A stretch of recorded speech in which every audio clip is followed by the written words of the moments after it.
Third Republic. On June 9, 1945, the Philippine Congress convened for the first time after the war. General Manuel Rojas was elected Senate President. In the election of April 1946, Manuel Rojas is the newly founded Liberal Party won against Nacionalistas Sergio Osmeña. Rojas became the third and would be the last president of the Commonwealth. On July 4, 1946, independence of the Philippines and the inauguration of the Third Philippine Republic were highlighted by the lowering of American flag by American Ambassador Paul McNutt and the raising of Philippine flag by President Manuel Rojas, the President of the Third Republic, with their accomplishment. Manuel Rojas' Liberal Party and Elpidio Quirino, Vice President, made a rehabilitation of the country in 1946 to 1948. After the war was able to achieve, the U.S. grant $25 million loan and UNRRA $10 million. Philippine Military Bases Agreement, the Bell Trade Act, free trade relations with the U.S. The Parity Amendment gave U.S. citizens equal rights with the Filipino to develop natural resources in the country and operate public utilities. And now, Elpidio Quirino and Fernando Lopez, the Bell Mission Report was conducted in 1948 to 1953 of creation of a economic institution like ACCFA and PCSA, infrastructure such as Mariana Cristina and the Amboklao Dam project in social welfare. The Boys Town of the Philippine excellent ambassador of goodwill and friendship was able to improve foreign affairs tainted with accusation of graft and corruption, like the damaging scam on the U.S. War surplus property amounting $50 million with a $20 million in question, in the allegation that Liberal Party used it for election campaign. Administration failed in its Huklamahab peace program due to insincerity.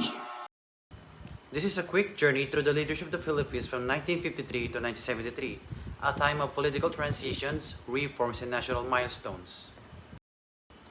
Ramon Magsaysay, known as the Man of the Masses, served as president from 1953 to 1957 with Vice President Carlos P. Garcia. He gained public admiration for his success in the Hukbalhab amnesty program and for opening Malacanang Palace to the common people. His administration saw the formation of SEATO, the signing of the Laurel-Langil Agreement, and the Philippines-Japan Reparation Agreements. He also established the Social Security system and passed the Land Tenure Reform Act to address agrarian issues. Tragically, his presidency ended with the date in the plane crash on March 17, 1957. Carlos P. Garcia succeeded Magsaysay and served as president from 1957 to 1961. With the Diosdado Macapagal of the Liberal Party as vice president, Garcia promoted the Filipino First policy, prioritizing Filipino businesses and industries. His austerity program aimed to strengthen the economy, and the Bolen-Serrano Agreement helped redefine U.S.-Philippine relations. Next came Diosdado Macapagal with Emmanuel Pelaez as vice president. His major reforms included the Control Program, which liberalized the economy, and the Agricultural Land Reform Law, aimed at empowering tenant farmers. He boldly asserted the Philippines' claim to the Sabah and formed the Mapilindo Confederation with the Malaysia and Indonesia. He also moved the celebration of Philippine independence from July 4 to June 12 and promoted the use of Filipino language in government documents. Ferdinand Marcos began his presidency in 1965 and was re-elected in 1969 with Fernando Lopez as vice president. Marcos focused on stabilizing government finances through better tax collection and international loans. His administration pushed for agricultural self-sufficiency, particularly through the promotion of IR8 hybrid miracle rice. Infrastructure boomed, bridges, roads like the North Division Road, and thousands of schoolhouses were built. He strengthened the Philippine National Railways and launched aggressive campaigns against smuggling, crime syndicates, and the communists of New People's Army. A significant diplomatic event during his term was the Manila Summit Conference of 1966. These two decades shaped the course of the Philippine history, a period marked by ambition, reforms, and nation building. As we reflect on these administrations, we understand more clearly the challenges they faced and the legacies they left behind. The second term of President Ferdinand Marcos, beginning in 1969, was marked not by triumph but by turbulence. His re-election campaign, the most expensive in the Philippine history at that time, was fueled by massive government spending. Roads were paved, bridges built, and cash flowed freely. But the price was steep. The economy overheated, inflation soared, and soon after, the Philippine peso, once proudly fixed by the dollar, was forced to float its value, declining on the world stage. But the economic woes were only the beginning. The political arena descended into chaos. Dirty politics became the norm. Accusations of election fraud and vote buying emerged. The democratic process within government walls, graft and corruption ran rampant, eroding public trust. The gap between the rich and the poor widened as the elite prospered while the majority sank deeper into poverty. The 1935 Constitution, written in a different era, struggled to keep pace with the country's growing social and economic challenges. It offered few solutions to the issues of the day. Meanwhile, on the street, the country was seeing crime surge. Communist insurgency grew stronger. Feeding on the desperation of the people, subversive movement gained momentum. In response, a new force emerged, young, impassioned, and determined: the student. They flooded the streets in protest, decrying corruption, inequality, and repression. Demonstrations, teach-in, and rallies dominated university campuses and public plazas, marking the birth of what would be known as the student power. The nation stood at a crossroad, its future uncertain, its institution strained to the breaking point.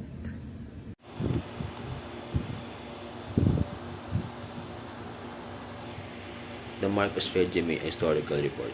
After the Philippines gained independence in July 1946, called to revise the 1935 Constitution, began to grow. Many Filipinos viewed the Charter obsolete, a relic of American colonialism. Among its major flaws were the excessive presidential powers, lack of checks and balance among the branches of government, weak provision for local autonomy, and failure to empower agencies like COMELEC and GAO to address election fraud and corruption. In 1969, the Communist Party of the Philippines, or CCP, was founded by Jose Maria Sison. The same year, the New People's Army, or NPA, was formed under the leadership of Bernabe, or Commander Dante Buscaino. This development intensified the atmosphere of unrest in the country. To address the constitutional issue, as conditional convent organized and inaugurated on June 1, 1971, with delegates elected to draft a new constitution. But shortly after, the political climate worsened. On August 21, 1971, during a Liberal Party rally at Plaza Miranda, a bombing attack killed 8 people. This led President Marcos to suspend the habeas corpus on September 21, 1971, giving authorities the power to detain individual without trial.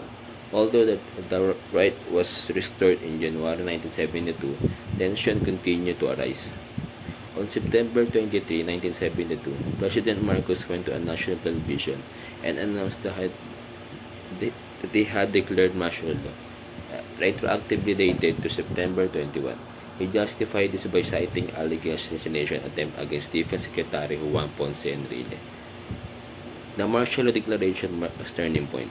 Political opponents, journalists, and academics were arrested on accusation of supporting communist or rebel movements. Among those detained were Senators Benigno Ninoy Aquino and Jose Jocno. Marcos imposed a strict national curfew and banned rallies, demonstration, and unauthorized possession of firearms. He ordered the government to take the control of all media outlets, including newspaper, radio, television, and station. Beyond the media, public utilities and major corporations such as Meralco, PLDT, Nawasa, PNR, and Philippine Airlines were seized and placed under government management. Through the martial law, Marcos consolidated power and silenced dissent. While he claimed it was necessary to preserve the republic, it marked the beginning of authoritarian rule, one that will deeply affect the nation for years to come. After President Marcos proclaimed martial law in 1972, the Constitutional Convention reconvened without the anti-Marcos delegates who had been detained. A new constitution was completed on November 29, 1972, but instead of holding a plebiscite, Marcos used citizen assemblies to ratify the 1973 Constitution, continuing martial law and postponing election. This allowed Marcos to exercise full legislative power until 1978. He launched land reform program through President Decrees 2 and 27, targeting rice and corn lands. Armed conflicts broke out between the government and the Moro National Liberation Front, or MNLF, which eventually led to the 1976 Tripoli Agreement mediated by Libya. In 1981, Marcos lifted martial law in preparation. Pope John Paul II, Byzantine truth critics called it. Pei said he won a landslide victory in the 1981 elections. Amid opposition Boy Scout, former Senator Ninoy Aquino, imprisoned and later exiled, returned in 1983 and was assassinated, sparking The People Power Revolution. The People Power Revolution began allegedly as an attempted coup by the reform of AFP movement, a group of young military men organized by Colonel Gregorio Gringo Hunasan. On February 12, Saturday, Lieutenant Michael Asperinand and 18 other soldiers were apprehended by Marine Guards at the Bonifacio Naval Station for their unauthorized presence and suspicion of espionage. Defense Minister Enrile was informed, and with Vice Chief of Staff General Fidel Ramos gave a press conference at the Minister of National Defense at Camp Aguinaldo to announce their withdrawal of support to the President. Ramos called upon various military units and the police to support the cause. The Radio Veritas, a Catholic radio station, covered the conference. Marcos also conducted his own news conference calling on Enrile and Ramos to surrender. Via Radio Veritas, Archbishop of the Manila, Jimmy Cardinal Sin, exhorted Filipinos to come to the aid of the rebel raiders by going to EDSA between Camps Crame and Aguinaldo, give support, food, and other supplies. However, dangerous considering the possibility of military encounter, a multitude of people marched to EDSA. From February 23 to 25, people coming from all walks of life continued to pour in EDSA as hours passed, armed only with prayers, rosaries, and the statue of Our Lady of Fatima. Government troops under Bridge General Artemio Tadjar that attempted to attack the rebel soldiers were stopped by the thousands of people forming human hurricane. Tadjar threatened the crowds but were not moved, forcing them to stand by from a distance soon. Soon the government troops that came defected instead of attacking. At the height of the people power, an estimated 3 million filled EDSA from Ortigas to Cubao. In the late afternoon of the 24th, rebel helicopters attacked Villamor Air Base, destroying presidential vehicles. Another helicopter fired a rocket to Malacanang and caused minor damage. Later, many officers have defected. White majority of the AFP had already changed sides. On the morning of the 25th, Cory Aquino was inaugurated as President of the Philippines at the Club Filipino in Green Hills with Laurel as Vice President. Attending the ceremonies were Ramos, who was promoted to Chief of Staff, and Riley, who was reinstated, and many politicians. In her simple inaugural message, President Aquino impressed her gratitude to the people of the military for their fight for their freedom. She appealed to Filipinos to work for national reconciliation in the rebuilding of the country. In conclusion, she pleaded that Filipino to continue praying for God's help. An hour later, Marcos conducted the inauguration at Malacanang on the place balcony. Marcos took his oath as president on broadcast by Channel 9 and 13 and the private Channel 7. No invited foreign dignitaries offended. Marcos was making a speech when the broadcast was cut by rebel troops. At this time, thousands had amassed at the barricades along Minjula near the palace. They were prevented from storming the palace by loyal soldiers securing the area. The angry demonstrators were pacified by priests who pleaded them not to be violent. Marcos later was advised by White House that exile is a must. Marcos was disappointed. Later, Marcos talked to Enrile requesting a safe passage finally. At 6 p.m., the Marcos family was transported by 4 American helicopters to Clark Air Base onto Guam, and finally to Hawaii. When the news of Marcos' flight broke out, the people rejoiced in the streets at Minjola. The demonstrators finally stormed Malacanang, long denied to Filipinos for almost 2 decades. Looting by some protesters occurred, but the majority only wondered. The extravagant people around the world rejoice and congratulate Filipinos. Dino Cory Aquino served as the President of the Philippines on February 25, 1986 to June 30, 1990. Who is Corazon Aquino? Maria Corazon Cory Sumulong Cubangco Aquino, born on January 25, 1933 and died on August 1, 2009, was a Filipino politician who served as the 11th President of the Philippines and the first woman president in the country from 1986 to 1992. She was the most prominent figure of the 1986 People Power Revolution, which ended the 2-decade rule of the President Ferdinand Marcos and led to the establishment of the current democratic Fifth Philippine Republic. Cory Aquino administration from 1986 to 1992. The first thing Cory Aquino did was to restore democracy. Immediately, she ordered the release of political prisoners and restored the writ of habeas corpus in regions 9 and 12 in Mindanao. She also opened Malacanang to the public once again. Thousands of Filipinos who visited the palace were shocked at how the Marcoses lived in luxury for 20 years while the people were suffering. They also saw examples of extravagant lifestyle of Imelda Marcos. Her 3,000 pairs of custom-made shoes, more than 1,000 gowns, hundreds of perfume bottles, and her oversized bed.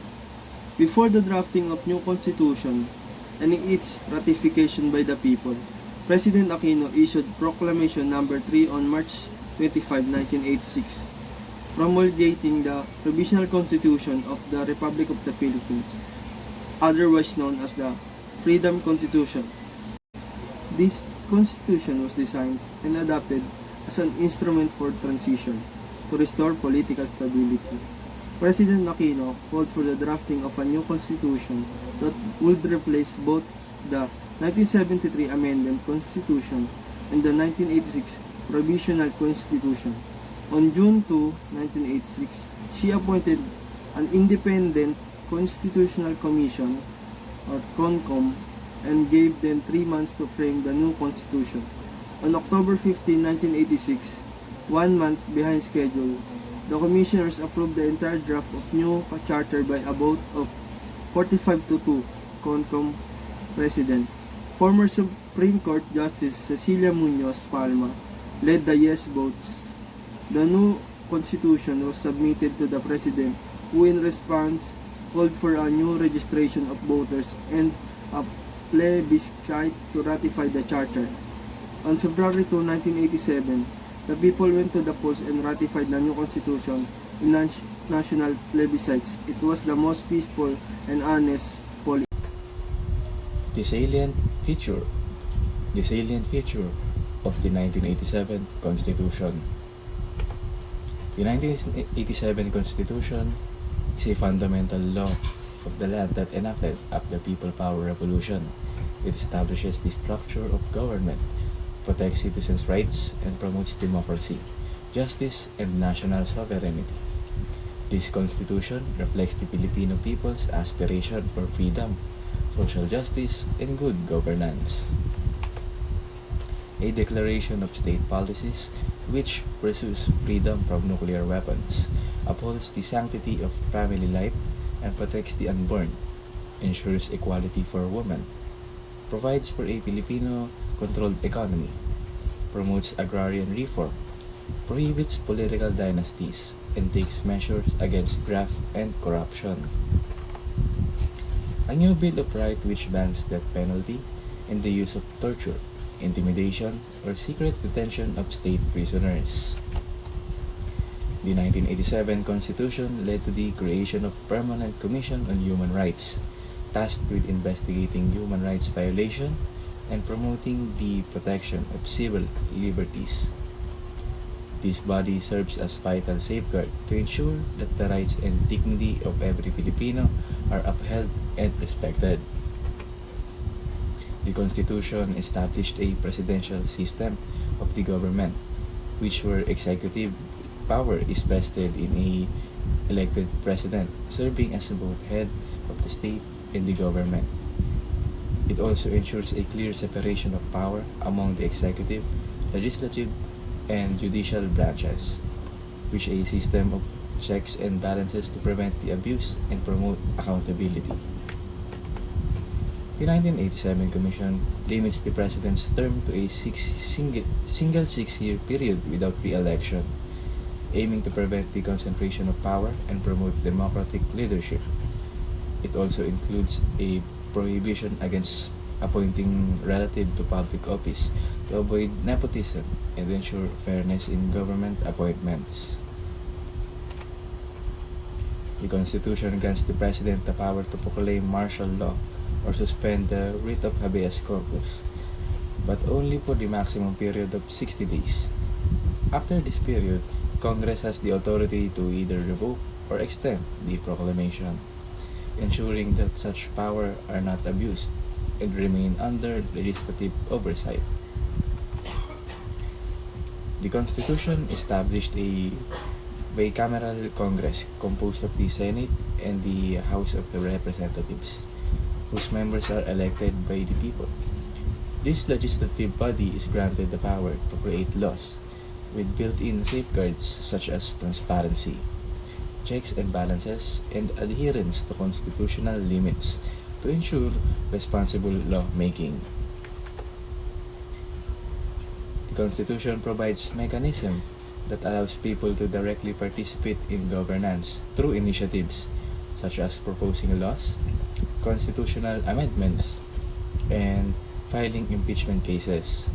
This empowers citizens to uphold public officials accountable and take part in shaping national policies and reforms, including provisions that grants autonomy to local governments, giving them great control over their affairs to promote local development and responsiveness.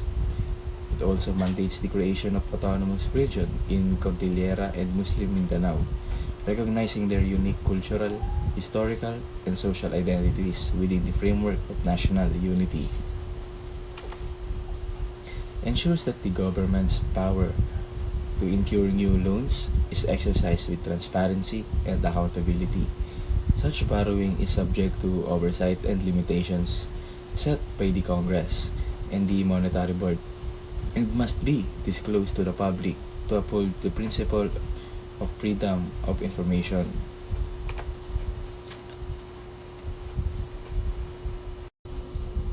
Summary of key events during the Aquino administration 1987 to 1992. The 1987 elections were a significant event as they were recognized for being peaceful and fair, with key political figures like Senator Jovito Salonga and Representative Ramon Mitra rising to a leadership position. When President Aquino took office, she faced a range of challenges, particularly economic ones. As the country was deeply in debt due to the previous administration's mismanagement, she worked hard to attract foreign investments to help the country recover economically.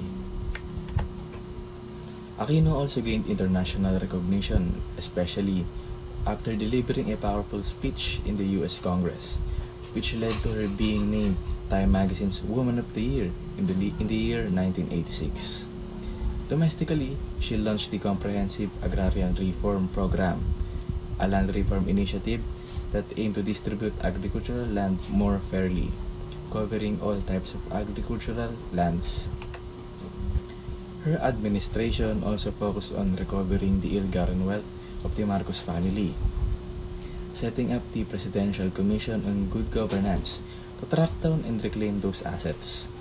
Despite the effort to stabilize the country, Aquino's government faced several coup attempts from the loyalists of Marcos' regime, which include military uprisings in the year 1986, 87, and up to year 1989. These attempts challenged her leadership, but she remained in power, with the support of key military figures like General Fidel Ramos.